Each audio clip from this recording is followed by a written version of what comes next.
ఇల్లారా విశ్వసించు అతి పరిశుద్ధమైన దాని యందు మీరు విశ్వసించు అతి పరిశుద్ధమైన దాని యందు మీరు కట్టుకోండి. ఏదంటే మనల్ని మనమే కట్టుకోవాలి. దేని యందు ఏదైతే మనం విశ్వసిస్తున్నామో విశ్వసించిన దాని యందు మనల్ని నిర్మించుకోవాలి. ఎందుకు మనల్ని మనమే నిర్మించుకోవాలంటే మనము దేవుని యొక్క ఆలయమై దేవుని యొక్క ఆలయం ఆయన యొక్క గృహమై ఉన్నాం. మన గృహాన్ని మనమే నిర్మించుకోవాలి. దినమున ఈ వాక్య భాగం నుంచి మనం నేర్చుకున్నాం. Build a castle, don't pick grave. Build a castle. Castle అంటే కోట. క్యాసల్ అంటే దానికి ఇంకో పేరు ఏంటంటే మ్యాన్షన్. మ్యాన్షన్ అంటే అది ఒక మనం నిర్మించుకునే 2 పోర్షన్ల గృహం అయితే మ్యాన్షన్ అనగానే అనేకమైన గదులు ఉంటాయి, అనేకమైన అంతస్తులు ఉంటాయి. అది నివసించడానికి అనువుగా ఉండే యొక్క ప్రదేశం. ఒకసారి మనం ఆలోచన చేసినట్లయితే మనం నిర్మించుకున్న 2 గదుల ఇల్లు కోసమే సీలింగ్ నిర్మించుకుంటాం, ఆల్ డెక్ అని వాల్కి రెండు పెట్టించుకుంటాం, టైల్స్ వేయించుకుంటాం. ఇంకా కొంచెం కాస్ట్లీగా మనం ఆలోచన చేసినట్లయితే షవర్ పెట్టుకుంటాం మన బాత్రూంలో. షవర్ స్నానం కలగానే వానజల్లు పడేలాగా షవర్ పెట్టుకుంటాం. ఇంకొంచెం కాస్ట్లీకి వెళ్ళినట్లయితే మనం తుడుచుకోకుండా ఏంటి స్నానం చేసిన తర్వాత తుడుచుకోకుండా బ్లోయర్ ఉంటుంది. బ్లోయర్ ఏముంటుంది? మన బ్లోయర్ దగ్గర నిలబడి అదే. కొన్ని హోటల్స్ మనం వెళ్ళాం అనుకోండి, హ్యాండ్ బ్లోయర్స్ ఉంటాయి. అంటే చేతి కడుక్కున్న తర్వాత దాని కింద పెడితే దాంట్లో మన చెమరం అంతా కూడా డ్రై అయిపోతుంది. ఇంకొంచెం కాస్ట్లీకి వెళ్ళామంటే పైప్ ఇప్పకుండా పైప్ చేయి పెడితే సెన్సార్ ఉంటుంది, నీళ్ళు వచ్చింది, చేయి తీస్తే ఆగుతుంది. అంటే మనకున్న యొక్క సామర్థ్యాన్ని బట్టి ఏం చేస్తూ ఉంటాం, మనకి ఏదైతే అనుభవం ఉంటుందో మనం అది కొనుక్కుంటాం, పెట్టుకుంటాం. కానీ ఈ క్యాసల్ ఉంటాయి కదా, మ్యాన్షన్ ఉంటాయి కదా, దాంట్లో ఇది ఉండదు అనేది ఉండేదే మ్యాన్షన్. అంటే దాంట్లో అన్నీ ఉంటాయి. దాంట్లో క్యాసల్లో అన్నీ ఉంటాయి. అవి ఎవరు కట్టుకుంటారంటే సామాన్యమైన మానవుడు నిర్మించుకున్నది అయితే కాదు. ఒక నోబెల్ పర్సన్, రాజు, పెద్ద పెద్ద అధికారులు ఉండే వాటిని మ్యాన్షన్స్ అంటారు. ఎందుకంటే వాళ్ళ గదిలో బెడ్రూమ్ అదే, డైనింగ్ హాలు అదే, టీవీ గది అదే, స్టడీ రూము అదే, పిల్లలు ఆడుకునే ప్లే గ్రౌండ్ కూడా అదే. మనకుండే ఒకే ఒక గది. కానీ మ్యాన్షన్ ఒకసారి మనం చూసినట్లయితే ఆడుకోవడానికి ఒకటి, పడుకోవడానికి ఒకటి, టీవీ చూడడానికి ఒకటి, మాట్లాడుకోవడానికి ఒకటి, అనేక రకాల గదులు ఉంటుందని మ్యాన్షన్ అంటారు. Build a castle, don't dig a grave. అంటే డిగ్ అంటే తవ్వడం, గ్రేవ్ అంటే సమాధి. మనం అంటున్న సమాధుల తోట అని, సమాధుల తోట మనం అంటే బోడుగుడి దెబ్బలు అని. బోన్స్ వచ్చింది అనుకోండి, ఆ గోతులో ఏదైనా బోన్స్ దొరికినాయి అనుకోండి, అక్కడ ఇల్లు మనం ఎంతమంది, ఎన్ని పురోహితులు, ఎంత బ్రాహ్మణులు వచ్చి ఎన్ని రకాల మంత్రాలు వేసినా కానీ ఇల్లు అక్కడ కట్టం. ఎందుకంటే ఆ ఇంట్లో ఏం దొరికింది? బోన్స్ దొరికింది. కాబట్టి ఆ సమాధిని ఎంత తవ్వినా ఏమొస్తుంది? బోన్స్ దొరుకుతాయి అమ్మా, కంపు తప్ప ఏమి కూడా. దేవుని యొక్క వాక్య భాగం రాయబో built a castle, don't dig a grave.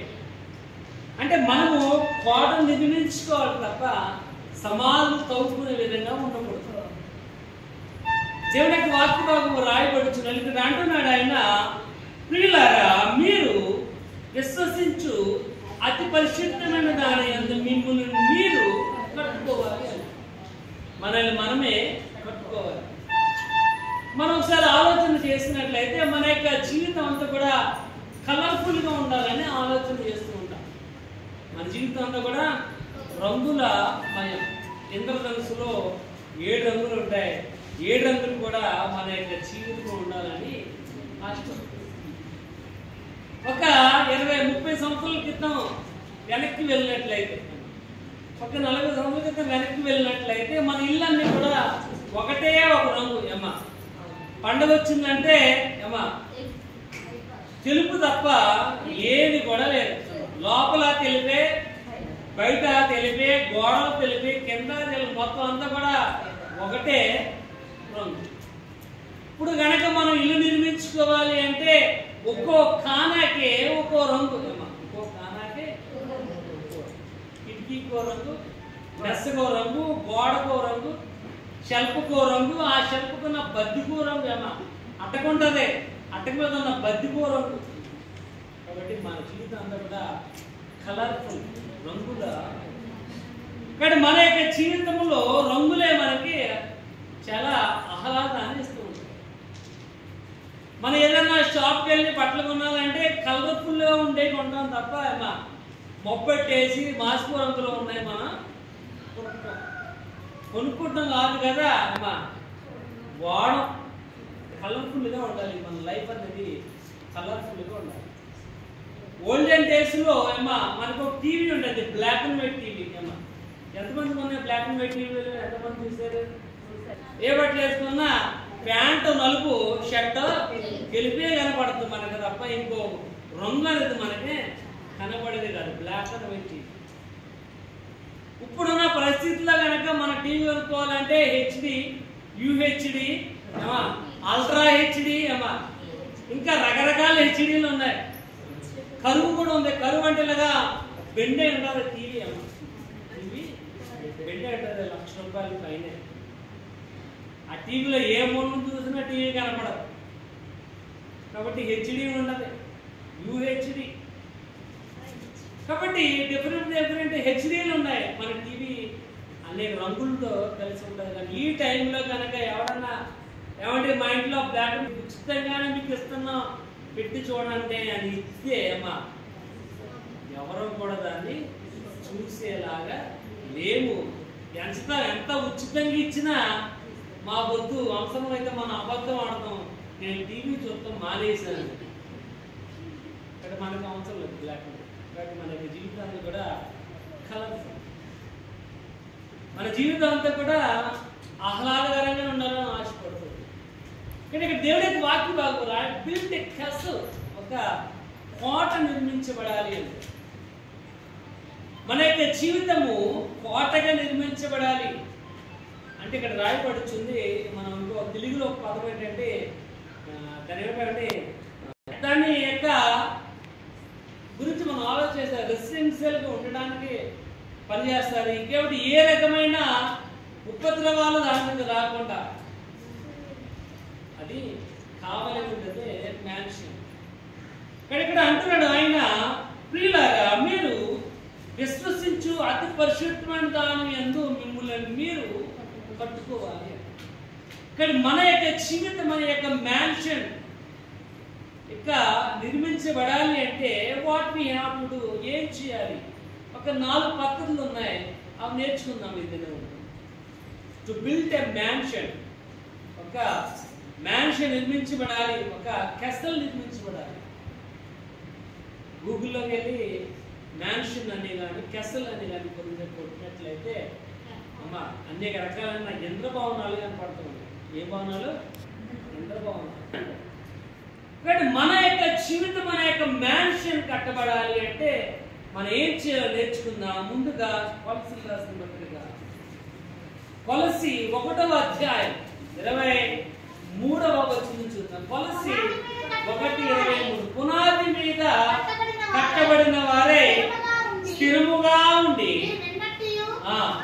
ఇక్కడ రాయబడుచుంది ఒకటి, పునాది మీద కట్టబడిన వారి స్థిరముగా ఉండాలి. మనం నిర్మించే యొక్క కెసల్ ఎలా ఉండాలి అంటే స్ట్రాంగ్ బేస్మెంట్ కలిగి ఉండాలి. స్ట్రాంగ్ బేస్మెంట్ అంటే మనం వేసే పునాది చాలా స్థిరముగా ఉండాలి. మనం ఏ ఇల్లు నిర్మించాలి అన్నా దానికి ఏం అవసరం అంటే బేస్మెంట్ అనేది అవసరం. బేస్మెంట్ కోసం ఏమా మనం చాలా డబ్బులు ఖర్చు పెడతాం. సుమారుగా ఒక ఇల్లు నిర్మించబడాలి అంటే దాని బేస్మెంట్కి అయ్యే ఖర్చు ఏమా సుమారుగా 3 నుంచి 4 లక్షల వరకు ఉంటుంది. బేస్మెంట్ వాళ్ళు ఎంత లక్ష రూపాయలు అయిపోతాయి, కానీ బేస్మెంట్ వేయాలంటే 3 లక్షలు. స్ట్రాంగ్గా ఉండాలి. బేస్మెంట్లో ఏ క్రాక్ వచ్చినా గోడంతా కూడా క్రాక్లు వచ్చేది, పగుళ్ళు వచ్చేది. బేస్మెంట్ ఎలా ఉండాలంటే స్టాండర్డ్గా రాక్ సాలిడ్. ఇక్కడ రాయబడుచుంది పునాది మీద కట్టబడిన వారు స్థిరముగా ఉండాలి అని. మన యొక్క కెసల్ అనే యొక్క జీవితము పునాది మీద కట్టబడినట్లుగా రాక్ సాలిడ్గా ఉండాలి. అంటే ఏ రకమైన అవకతవకలు జరగకూడదు. ఏ రకమైన అవకతవకలు జరగకూడదు. 6 గవణలు ఇసుకేసాం అనుకోండి, సిమెంట్లో ఏముంటుంది? పొట్ట అనేది. సిమెంట్ లో పట్టుత్వం అనేది ఉండాలి అంటే ఏమా ఎంత గవణలకి ఎంత ఇసుక వేయాలో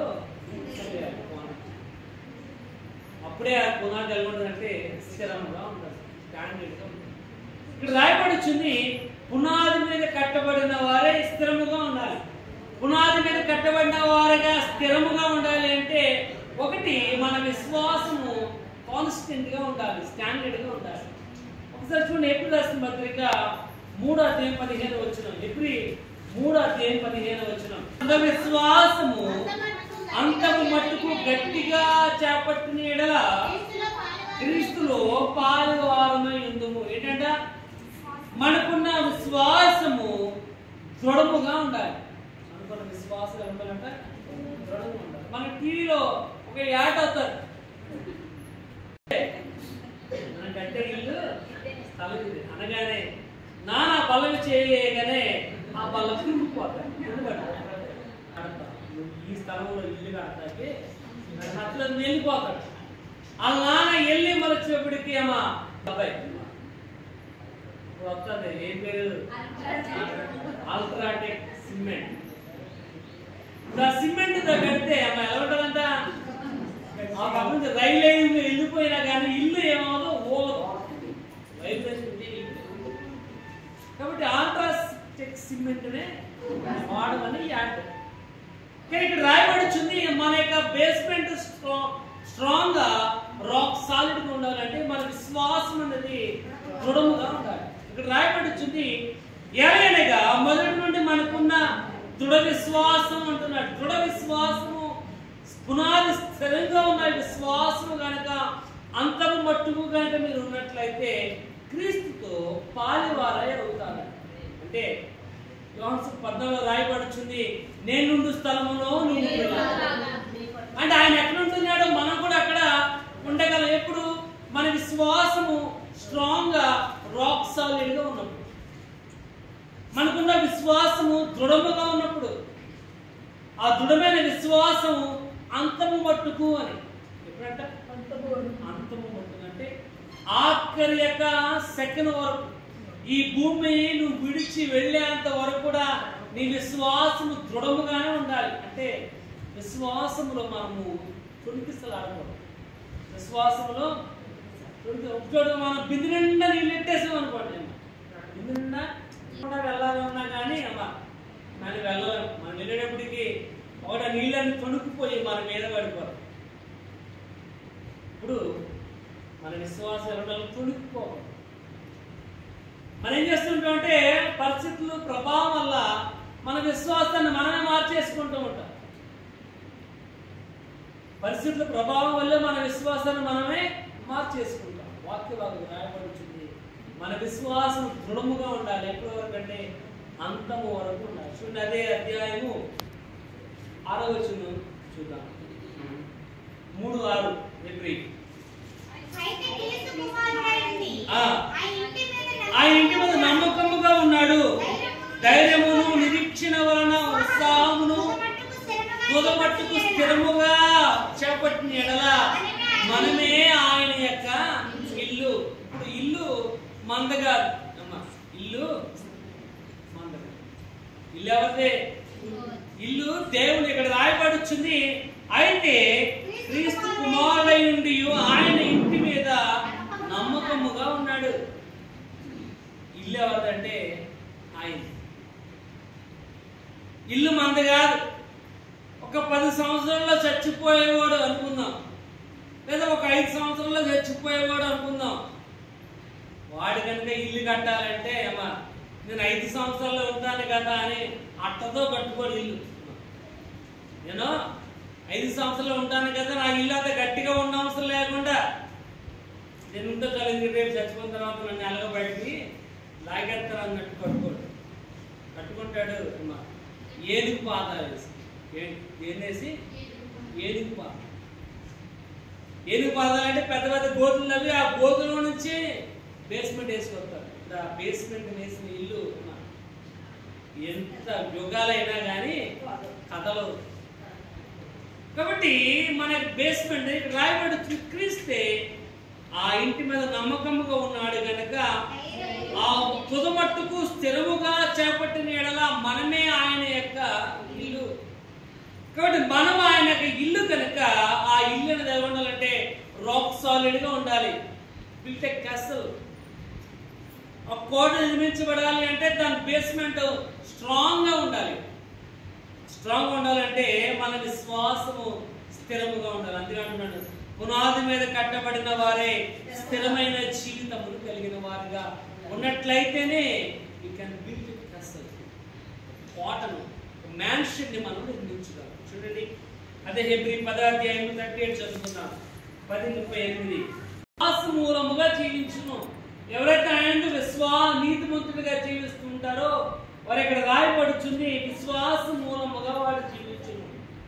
ఒకవేళ ఇన్ కేస్ వాడు కనుక వెనుక తీసుకునేలా అతని యందు నా ఆత్మ సంతోషం లేదు. కాబట్టి మన యొక్క పునాది కనుక స్థిరముగా లేకపోయినట్లయితే ఆయన ఆనందించు వాడికైతే లేడు. ఇల్లు ఆయనది, దాంట్లో మనం జస్ట్ నివాసం ఉండేవాడు మాత్రమే. కాబట్టి ఆ కట్టబోయే ఇల్లు కనుక స్థిరముగా లేకపోయినట్లయితే ఆయన ఆత్మ వానిలో ఉండదు. మన యొక్క పునాదులు ఉండాలంటే స్థిరముగా ఉండాలి. మనం ఏం చేస్తుంటే డిగ్ కేవ్స్, మన యొక్క సమాధులు తవ్వేవారిగానే ఉంటుంది. సమాధులు ఏమంటారంటే కుళ్ళు ఉంటాయి, కుటుంబాలు ఉంటాయి, కక్షలు, క్రోధాలు, అవే మన యొక్క జీవితంలో తాండం ఆడుతుంది తప్ప మనము క్యాసల్ నిర్మించుకోలేదు, ఒక అందమైన మ్యాన్షన్ నిర్మించుకోలేదు. ప్రియమైన వాళ్ళు దేవుని యొక్క వాక్య భాగం రాయబడుతుంది, ఒక క్యాసల్ కనుక నిర్మించబడాలి అంటే బేస్మెంట్ అనేది చాలా స్ట్రాంగ్ గా పునాది మీద కట్టబడిన వారే స్థిరముగా. రెండోది చూద్దాం, 3వ యోహాను పత్రిక 2వ వచనం. 3వ యోహాను పత్రిక 2వ వచనం. 3వ పత్రిక 2వ వచనం. ప్రకారము నీవు అన్ని విషయములలో వర్తిల్లుచు సౌఖ్యముగా ఉండాలి. సౌఖ్యం అంటే ఏంటి అమ్మా?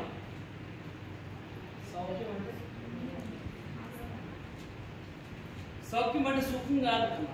సౌఖ్యం అంటే సుఖం అయితే కాదు. సౌఖ్యం అంటే రెస్పెక్ట్. సౌఖ్యం అంటే రెస్పెక్ట్. రెస్పెక్ట్ అంటే గౌరవం. రెస్పెక్ట్ అంటే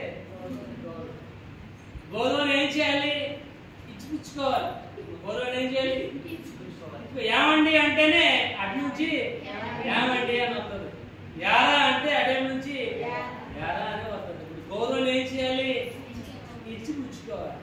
ఇక్కడ రాయబడుచుంది, నీ ఆత్మ వర్ధిల్లుచున్న ప్రకారము నీవన్ని విషయములలో వర్ధిల్లుచు సౌఖ్యముగా ఉండాలి, రెస్పెక్ట్గా ఉండాలి, అంటే మర్యాదగా ఉండాలి. మర్యాదగా ఉండాలి అంటే మన బిహేవియర్ ఎలా ఉండాలి? మన బిహేవియర్ ఎలా ఉండాలంటే మర్యాదగా ఉండాలి. బిహేవియర్ ఎలా ఉండాలి? మర్యాదగా ఉండాలి. మనం అంటూ ఉంటాం, నేను కనుక నోరిప్పానంటే ఎవడు కూడా నా ముందు నుంచోలేడు. ఇప్పుడు నీ బిహేవియర్ మంచిదా చెడ్డదా? మంచిదా? అంటే రెండోది రాయబడుచుంది, కెసలు నిర్మించబడాలి అంటే మనం రెస్పెక్టబుల్గా ఉండాలి. రెస్పెక్ట్ రావాలంటే ఎక్కడి నుంచి రావాలి? దేవుని యొక్క వాక్యముల నుంచే రావాలి తప్ప అది మనం కొనుక్కున్నది అయితే కాదు. చూడండి, సామెతలు 1:7 సామెతలు 1:7 యెహోవా యందు వైభవం ఉండుట తెలివి. రెస్పెక్ట్ కావాలి అంటే జ్ఞానాన్ని సంపాదించుకోవాలి. రెస్పెక్ట్ కావాలంటే దేవుని యొక్క వాక్యాన్ని చదవాలి. రెస్పెక్ట్ కావాలంటే దేవుని యొక్క వాక్యముతో మనము సహవాసాన్ని కలిగిన వారు ఉండాలి. యెహోవా యందు వైభవం కలిగి ఉండుట తెలివికి మూలము. చూడండి, 3:14 జ్ఞానం సంపాదించుట మేలు. వెండి కొనాలంటే తులం 850 రూపాయలు. వెండి కొనాలంటే తులం 850 రూపాయలు. ఇక్కడ తులం వెండి కన్నా జ్ఞానము చాలా గొప్పది అంటుంది. వెండి కన్నా జ్ఞానం గొప్ప. తర్వాత అపరంజిని సంపాదించుకుంటే జ్ఞాన లాభము. జ్ఞాన లాభం అంటే జ్ఞానం సంపాదించుకోవటమే బంగారాని కంటే విలువ. ఇక్కడ విలువ రావాలి, ఆ రెస్పెక్ట్ రావాలి అంటే దేవుని యొక్క వాక్యాన్ని చదవాలి, దేవుని యొక్క వాక్యాన్ని నేర్చుకోవాలి. To build a castle, be respectable. ఒక కోట నిర్మించబడాలి అంటే మనము మర్యాదగా ఉండాలి. అంటే కొలసలు కొలసలు కొలసలు రాయబడుతుంది. మన యొక్క సంభాషణలు ఉండాలంటే కృపా సహితముగా ఉప్పు వేసినట్లు రుచికరంగా మనం మాట్లాడే మాట కృపా సహితముగా ఉండాలి, ఉప్పు వేసినట్లు రుచికరంగా ఉండాలి. కానీ మనం మాట్లాడుకుంటే అంటే మనం డిగ్గింగ్ గ్రేవ్, ఒక సమాధం తవ్వుతున్నప్పుడు వస్తుంది కదా దుర్వాసన, ఆ రకంగా ఉంటుంది. సమాధం తవ్వుతున్నప్పుడు అందరూ కూడా మాస్కులు పెట్టుకుంటారు, ఎందుకంటే అంత భయంకరమైన వాసన. ఎందుకంటే బాడీ ఆల్రెడీ డీకంపోస్ట్ అయిపోయి కుళ్ళిపోయింది వాసన. కుక్క దారంటే వెళ్తున్నప్పుడు కుళ్ళిపోతేనే ఆమె దూరం వరకు వారు ముక్కు మీద చేయి తీయదు, ఎందుకంటే అంత భయంకరమైన కుక్క కంటే మన బాడీ వాసన చాలా భయంకరం. కాబట్టి built a castle, don't dig a grave. మన కోట నిర్మించబడాలి తప్ప సమాధులు తవ్వడం కాదు. అంటే మన యొక్క జీవితం దుర్వాసన కలిగే విధంగా ఉండడం కాదు. ఇక్కడ రాయబడుచు రెండోది రెస్పెక్ట్. కాబట్టి మనము రెస్పెక్ట్గా ఉండాలంటే జ్ఞానాన్ని కలిగిన వారిగా ఉండాలి. రాయబడుచు వెండిని సంపాదించుకున్నట్టే జ్ఞానం సంపాదించుకున్నట జ్ఞాన లాభమే ముఖ్యం. అది మనం వర్ధిల్లుచున్న రాయ నీ ఆత్మ వర్ధిల్లుచున్న ప్రకారం నీవు అన్ని విషయములలో అని రాయబడుతుంది. ఇన్ ఆల్ ఆస్పెక్ట్స్, అన్ని విషయములలో నువ్వు రెస్పెక్టబుల్గా ఉండాలి అంటే జ్ఞానం మాత్రమే ఉండాలి, జ్ఞానం ఉండాలి. జ్ఞానం లేకపోయినట్లయితే నో యూస్. చూడండి ఒకసారి ఎగ్జాంపుల్ మనం చూద్దాం. పీపుల్ బట్టిగా ఫిలిప్పీ 2:16 చేత పట్టుకుని లోకమంది జ్యోతుల వలె ఉన్నారు అని రాయబడుతుంది. గట దేనివల్ల? జీవ మార్గమును, జీవ వాక్యమును పట్టుకోవడం వల్ల మీరు లోకములో జ్యోతుల వలె ఉన్నారు. You are the light of the world. మీరు లోకమునకు వెలుగై ఉన్నారు కనుక చీకటి అంత మాత్రం కూడా ఉండడానికి అవకాశం అనేది లేదు. ఇక్కడ రాయబడుచుంది, వాక్యమును పట్టుకోవడం వల్ల లోకమందు మీరు జ్యోతుల వల్ల ఉన్నారు. ఏది పట్టుకోవడం వల్ల? వాక్యాన్ని పట్టుకోవడం. ఎందుకంటే వాక్యం ఏమిస్తుంది? మనకి రెస్పెక్ట్ ఇస్తుంది. వాక్యం మనకి జ్ఞానాన్ని ఇస్తుంది. వాక్యం మనకి ఏ విధంగా ఉండాలో, ఏ విధంగా మాట్లాడాలో నేర్పుతుంది. అందుకే సామెతలు అంటున్నాడు, సంయోచితముగా పలికిన మాటలు విచిత్రమైన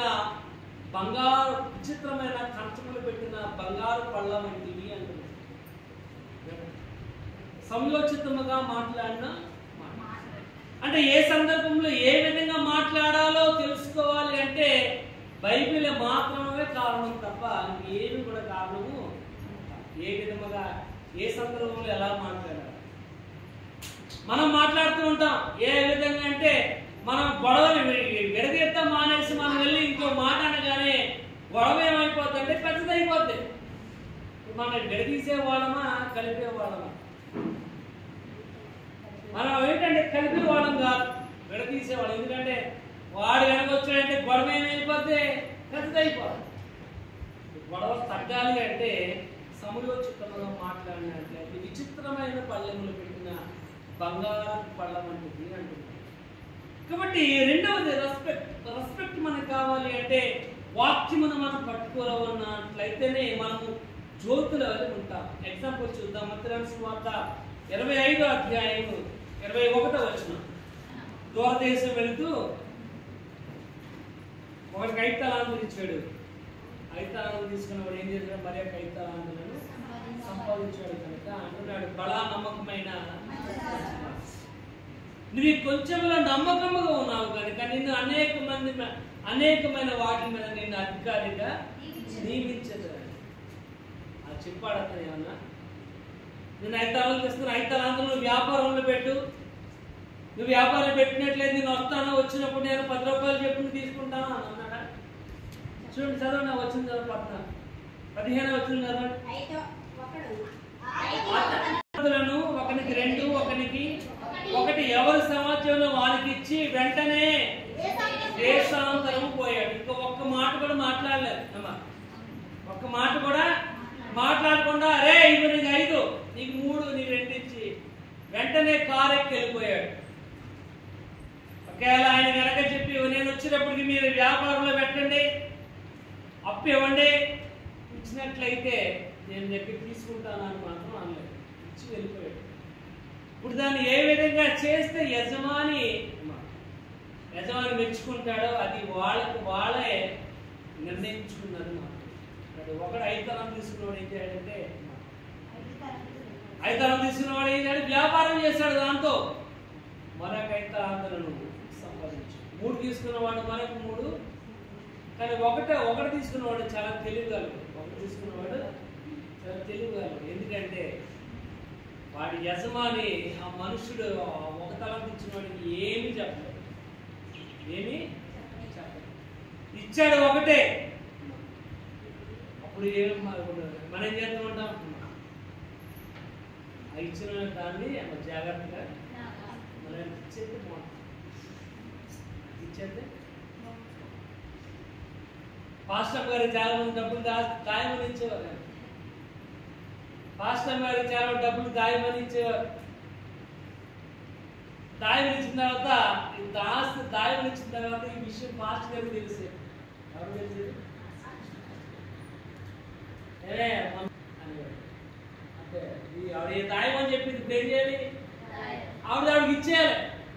ఏమన్నా అంటే అబ్బాయి సోదరుతో నేను తీసుకునేవాడు మళ్ళీ పూజ పడినప్పుడు డబ్బులు లేదు. ఎందుకంటే డబ్బులు ఏమైపోయి ఆల్రెడీ ఇంకో వ్యక్తికి. కాబట్టి ఈడు చాలా తెలియగలవాడు. ఏం చేశాడు? నాకు 1 తలాంతు ఇచ్చాడు కాబట్టి నేను దీన్ని ఎక్కడ పెట్టినా వ్యాపారం నాకు చేత రాదు కాబట్టి వ్యాపారంలో పెట్టి నష్టపోయాను అనుకోండి, లోక బాకీ నేను మళ్ళీ తీర్చలేను కాబట్టి గొయ్యి తీసి ఏం చేశాడు? కూతురు పెట్టాడు.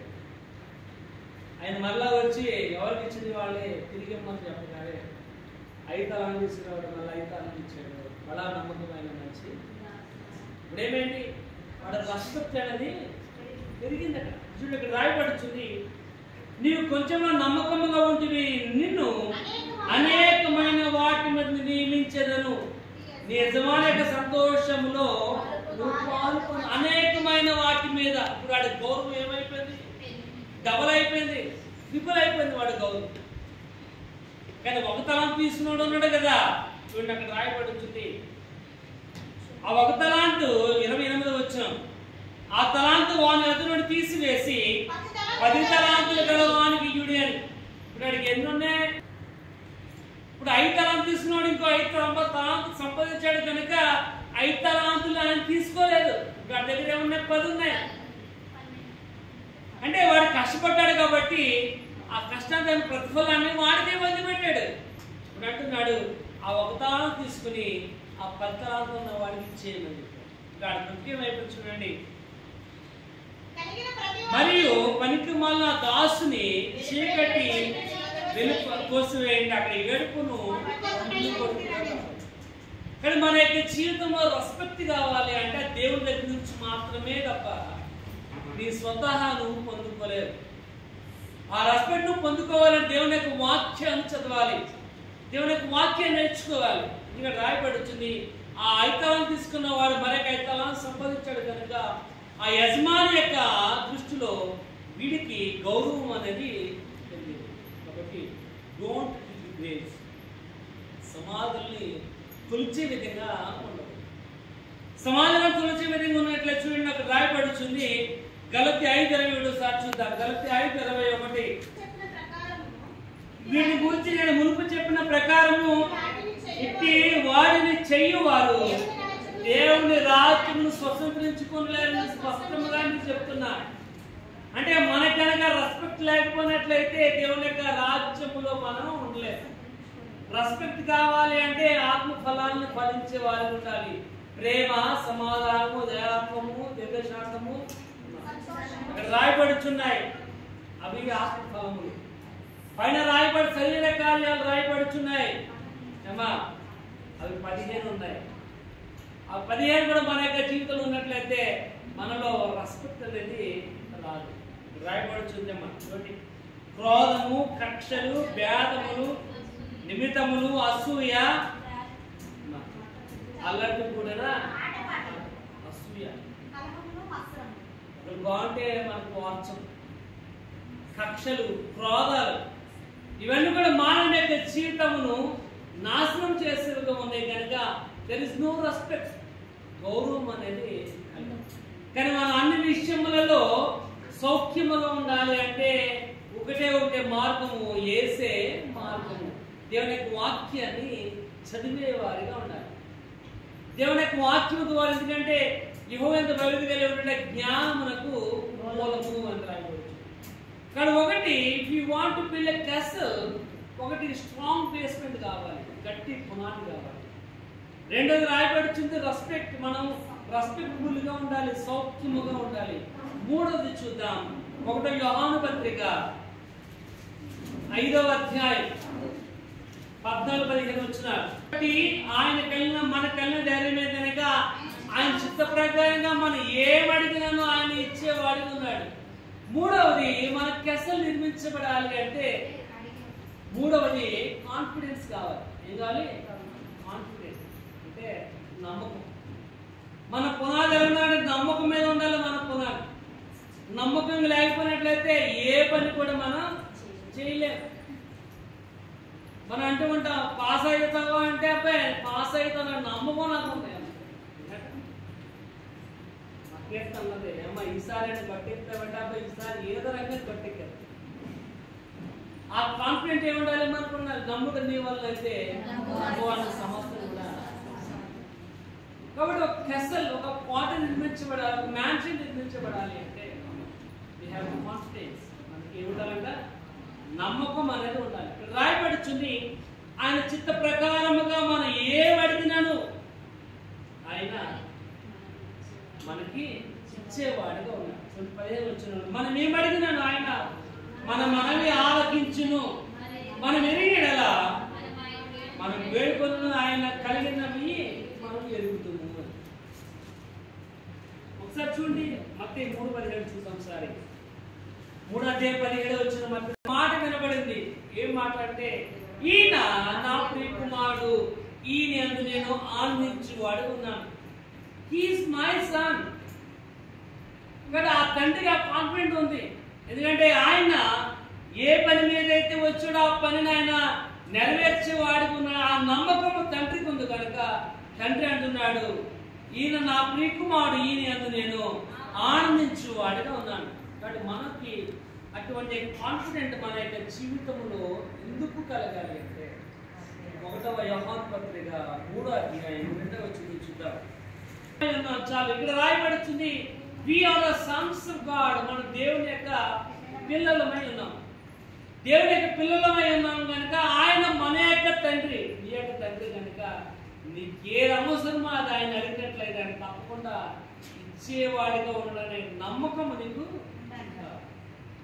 మేము నిన్న ఊరు నుంచి వచ్చాము, మా నాన్నగారి ఇంటి నుంచి. నాన్న ఒక 20 రూపాయలు ఇన్నా, నా బుజ్జి కదా,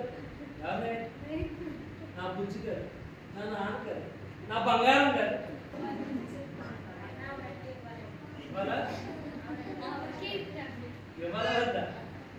ఎందుకంటే ఆయన మన యొక్క తండ్రి, ఆయన మన యొక్క, మనం ఆయన బిడ్డలు. ఇక్కడ రాయబడుతుంది మనము దేవుని యొక్క బిడ్డలమై ఉన్నాం. We are the sons of God. మన దేవుని బిడ్డలమై ఉన్నాం కనుక మనము మన తండ్రిని ఏమడిగినాను ఆయన మనకి ఇస్తాడనే కాన్ఫిడెంట్ ఉండాలి మన యొక్క జీవితం. అటువంటి నమ్మకం లేకపోయినట్లయితే ఏ పని చేయలేం. నమ్ముడ నీ వల్ల అయితే నమ్మువానికి సమస్తమును కూడా సాధ్యం. ఇక్కడ మన కాన్ఫిడెంట్ ఉండాలి. ఇక్కడ రాయబడుతుంది ఎందుకు మనం అటువంటి కాన్ఫిడెంట్ మనం కలిగి ఉండాలంటే పేతురు అంటున్నాడు తన యొక్క పత్రికలో 1:19 చూద్దాం. 1:19 పేతురు అంటున్నాడు దానికి సమాధానం చూడండి. అమూల్యమైన రక్తము చేత, మనం ఇక్కడ అమూల్యమైన రక్తము చేత విమోచింపబడిన వారిలో ఉన్నాం. నిర్దోషమైన నిష్కళంకమైన రక్తము. మనము కోడి రక్తం వల్ల కానీ, మేక రక్తం వల్ల కానీ, కుక్క రక్తం వల్ల కానీ విమోచింపబడలేదు. కానీ మనము అమూల్యమైన రక్తము ద్వారా మనము విమోచింపబడిన వారిగా ఉన్నాం. ఆయన యొక్క ప్రశస్తమైన రక్తం ద్వారా ఆయన మనల్ని కడిగాడు. మనం ఆయన బిడ్డలుగా ఉన్నాం కనుక తన బిడ్డలుగా ఉన్న వారు ఏమడిగినా ఆయన ఇచ్చేవాడిలో ఉన్న యొక్క నమ్మకంలోనికి మనం రావాలి. కాబట్టి to build a castle we have confidence. మనకు తప్పనిసరిగా నమ్మకం అనేది ఉండాలి. నమ్మకమే జీవితం. నమ్మకమే జీవితం. మనం ఇంకా ఏమా ఎప్పుడు చచ్చిపోతావు నువ్వు అని అడిగాము అనుకో, ఎవరినన్నా ఏమంటాడు? ఎవరినమ్మా అడిగాను అనుకోండి, అమ్మ ఎప్పుడు చచ్చిపోతావు నువ్వు అని అడగమను. మనం అంటూ ఉంటాం, అలా అంటూ ఉంటారు. ఏ నేను నీకు అడ్డుగా ఉన్నానా? నేను నీకు, ఎందుకంటే ఎవరు చనిపోవడానికి ఇష్టం ఉంటారు. వాళ్ళు ఎంతకాలం ఉన్నా కానీ అంటూ ఉంటారు. ఇంకో సంవత్సరం బతికితే చాలమ్మా, ఇంకో సంవత్సరం అంటే రోజే రోజులు 365 రోజులు. మన ఈ వేసవికాలంలో ఒక్కో గంట ఒక్కో ఆ వాళ్ళు మాత్రం అంటారు ఇంకో సంవత్సరం బతికితే చూద్దాం అనుకుంటున్నారు. కానీ ఎవరు చనిపోవాలండి? ఎవరు కూడా ఉండేది ఏంటంటే కాన్ఫిడెన్స్. నేను ఉంటాను, ఎప్పుడు నేను ఉంటాను. ఇక్కడికి రాయబడుచున్న మాట ఏంటంటే డోంట్ లూజ్ యువర్ కాన్ఫిడెన్స్. నమ్మకాన్ని మనము పోగొట్టుకోవాలి. నమ్మకాన్ని పోగొట్టుకోకుండా ఉండాలి అంటే మన సమాధానం కావడం కాదు, లేని రంగుని పులుముకోవడం కాదు. ఏం చేయాలి? మనం ఒక మ్యాన్షన్ లాగా ఉండాలి, స్ట్రాంగ్ సాలిడ్గా ఉండాలి. వీలైన వారు కూడా రాయబడుతుంది confidence. Don't lose your confidence. కానీ మనము ఇక్కడ రాయబడుచున్నట్లుగా మీరు విశ్వసించు అపరిచితమైన దాని మిమ్మల్ని మీరే ఖర్చుకోవాలి అంటే ఒకటి స్ట్రాంగ్ బేస్మెంట్ ఉండాలి. రెండవది రాయబడుతుంది ఇక్కడ రెస్పెక్ట్. మూడవది కాన్ఫిడెన్స్. నాలుగవది చూద్దాం 1వ కొరింథీయులకు రాసిన పత్రిక 2వ అధ్యాయం 1 కొరింథీ 2:2 చూడండి.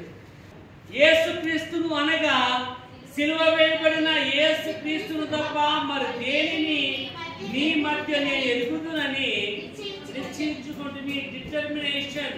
నాలుగోది ఏంటంటే డిటర్మినేషన్, నిశ్చయించుకోవాలి. ఏం నిశ్చయించుకోవాలంటే యేసు ప్రభు యొక్క రక్తము ద్వారా ఆయన సిలువను మనం జ్ఞాపకం ఉంచుకోవాలి. సిలువ ఏంటంటే సిలువ అంటే సిలువ చేసుకుని మెల్ల వేసుకుంటున్నారు. సిలువ అంటే ఇక్కడ రాయబడుతుంది హోప్, మన యొక్క జీవితంలో నిరీక్షణ. సిలువ అంటే సిలువ అంటే మన యొక్క పాప జీవితమును తన కుమారుని రక్తము ద్వారా కడిగి మనకి ఇచ్చిన యొక్క రక్షణ సిలువ. ఇక్కడ సిలువ అంటే ఏంటంటే ఆయన యొక్క మరణము, ఏంటంటే ఆయన యొక్క నీ కోసం ఏ విధంగా ఆయన తన ప్రాణాన్ని త్యాగం చేస్తాడో గుర్తు చేసేదే సిలువ. సిలువ అంటే ఏదో నార్మల్ క్రాస్ కాదు. సిలువ అంటే తయారు చేసుకుని మోసేది కాదు. సిలువ అంటే నేను వస్త్రం మీద వేసుకుని గుర్తు అయితే కాదు. సిలువ అంటే నీ మెడలో వేసుకునే లాకెట్ అయితే కాదు. సిలువ అంటే హోప్, నిరీక్షణ. ఆ సిలువ వల్ల మనకు నిరీక్షణ వచ్చింది. ఇక్కడ రాయబడుచున్న మాట, నేను యేసుక్రీస్తును అనగా సిలువ వేయబడిన క్రీస్తుని తప్ప మరి ఏది కూడా నాకు తెలియదు అంటున్నాడు ఆయన. సిలువ తప్ప మరి ఏది కూడా నాకు తెలియదు అని. మనకి ఏంటంటే సిలువ తప్ప మనకి అన్నీ తెలుసు. సిలువ తప్ప మనకి అన్నీ తెలుసు. కాయలు తెలుసు అమ్మ, విభూతులు తెలుసు అమ్మ, బొట్లు తెలుసు, అవి తెలుసు, ఇది తెలుసు, మనకి అన్నీ తెలుసు అమ్మ.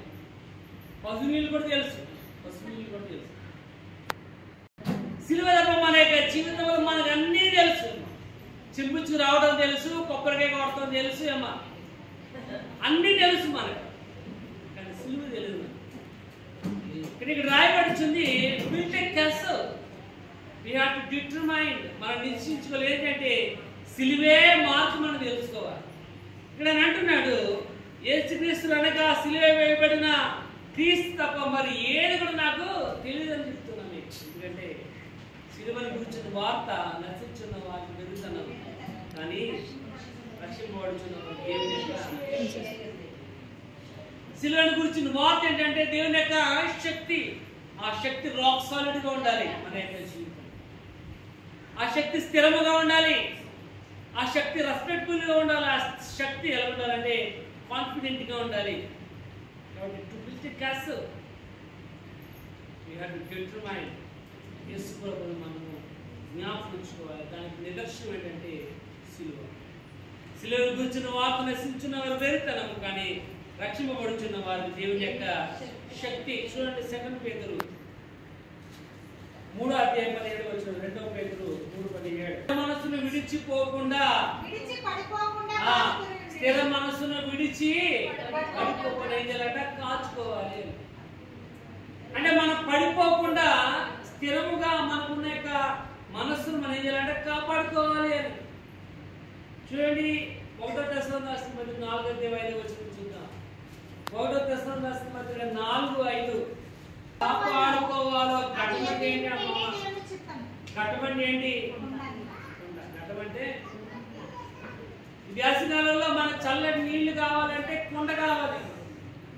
ఫ్రిడ్జ్ మనం కొనుక్కోలేము కాబట్టి కుండ కొనుక్కోగలం. కుండ 200 లీటర్ల కుండ వస్తుంది, కానీ 200 పెట్టే ఫ్రిడ్జ్ రాదు. ఇప్పుడు లేవాడు ఫ్రిడ్జ్ ఏంటంటే కుండ అమ్మా, ఏంటది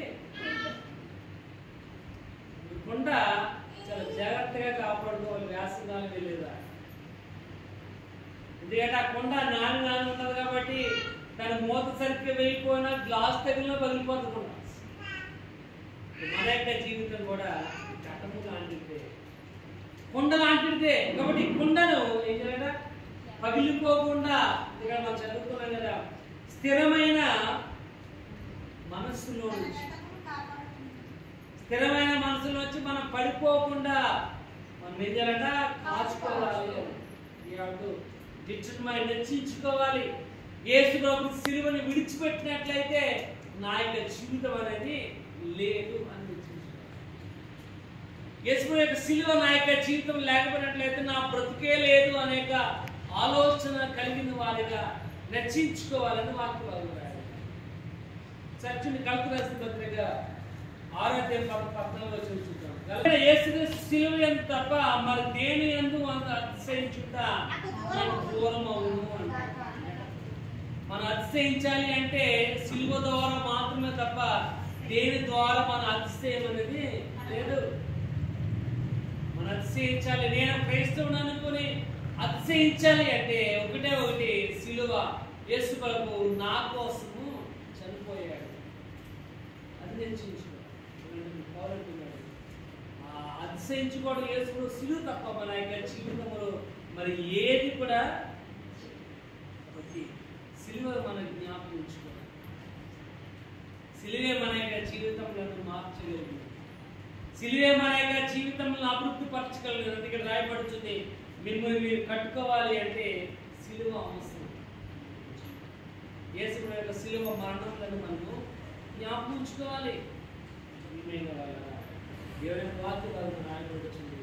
పౌరుడు నేను ఆ సిలువ కోసము నా యొక్క జీవితంలో నేను సమస్తం కూడా నష్టముగానే నేను ఎంచుకున్నాను. కాబట్టి మనం ఎలాంటి వారు ఉంటామంటే సమాధానం తగ్గేవారు. పరిశీలన అంటున్నాడు ఆయన, మీరు సున్నం కొట్టిన సమాధుల వల్ల ఉన్నారు. పైన తెలిపే కానీ లోపలంతా కూడా కుళ్ళు. పైకి బాగా కనపడుతున్న లోపలంతా కూడా కుళ్ళుతున్నా మన సమాధులను తవ్వేవారుగా ఉండిపోతున్నాం తప్ప మనం ఒక మ్యాన్షన్ నిర్మించే విధంగా కనపడ్డాడు. దేవుని వాక్య భాగం రాయబడుతుంది, మనం ఒక హెసలు నిర్మించాలి మన యొక్క జీవితం. ఎందుకంటే వాక్య భాగం రాయబడుతుంది, ఆయనకు సజీవమైన గృహముగా మనమే ఆయన యొక్క ఇల్లు. మన జీవులు దేవుని యొక్క ఆలయమై ఉన్నాం. ఈ ఆలయంలో మనం ఉండాలి. ఈ ఆలయంలో మనం కట్టబడినట్టుగా ఉండాలంటే ఒకటి, మన యొక్క విశ్వాసం మన యొక్క బేస్మెంట్ స్ట్రాంగ్ గా సాలిడ్ గా ఉండాలి. ఒక ఇద్దరు ఇల్లు కట్టుకోవడానికి వెళ్ళారు. ఇద్దరు ఇల్లు కడతకి వెళ్ళారు. ఒకడు బండపై కట్టాడు, ఒకటి ఇసుక మీద. ఇద్దరు కూడా మంచి పునాది వేస్తారు. ఇద్దరు కూడా మంచి సిమెంట్ వాడారు, అల్ట్రాటెక్ సిమెంట్ వాడారు. ఇద్దరు చాలా మంచి బాగా కట్టుకున్నారు. కానీ ఒకటి పునాది రాయి మీద ఉంది, ఒక పునాది ఇసుక మీద. గాలి వచ్చింది, వరద వచ్చింది, వాన వచ్చింది, తుఫాన్ వచ్చింది. దాని మీద ఎంత ప్రభావం చూపించి దీని మీద అంత ప్రభావం చూపించింది. కానీ దీని బేస్మెంట్ అనేది ఇసుక మీద ఉండడం వల్ల ఏమవుతుందంటే అని రాయి మీద కట్టబడిన బేస్మెంట్ రాక్ సాలిడ్ గా ఉంది. ఎన్ని ఉపద్రవాలు వచ్చినా కానీ కదలకుండా స్థిరంగా ఉంది. కానీ మనం కూడా మన విశ్వాస జీవితంలో అనేకమైన ఇబ్బందులు, కష్టాలు, నష్టాలు మన యొక్క జీవితంలో కలుగుతూనే ఉంటాయి. పొద్దున లెగ్గానే ఎవరు మాకు చూడటం వల్ల కాదు, కానీ నీ యొక్క జీవితంలో వాక్యాలు రాయబడుతుంది. అనేకమైన శోధనలు, ఇబ్బందులు తప్ప శోధనలు లేని మానవుని యొక్క జీవితం అనేది వాళ్ళ దేవుని వాక్య భాగం రాయబడుతుంది. ఆ యొక్క కెసల్ కనుక నిర్మించబడాలి అంటే ఒకటి స్ట్రాంగ్ బేస్మెంట్ కావాలి. రెండోది రాయబడుతుంది రెస్పెక్ట్ కావాలి. మూడవది కాన్ఫిడెన్స్. నాలుగవది డిటర్మినేషన్. ఆయనే మార్గము, సత్యం వచ్చింది. నా ద్వారా తప్ప తండ్రి వద్దకు సిలువకి లేకుండా మన దేవుని వద్దకు చేరలేదు. సిలువని జ్ఞాపకించుకున్నాం. అనేక జీవితంలో అనేక రకాల మ్యాన్షన్లు మనం నిర్మించుకున్నాము. రెండు కొద్ది మాటలు మనం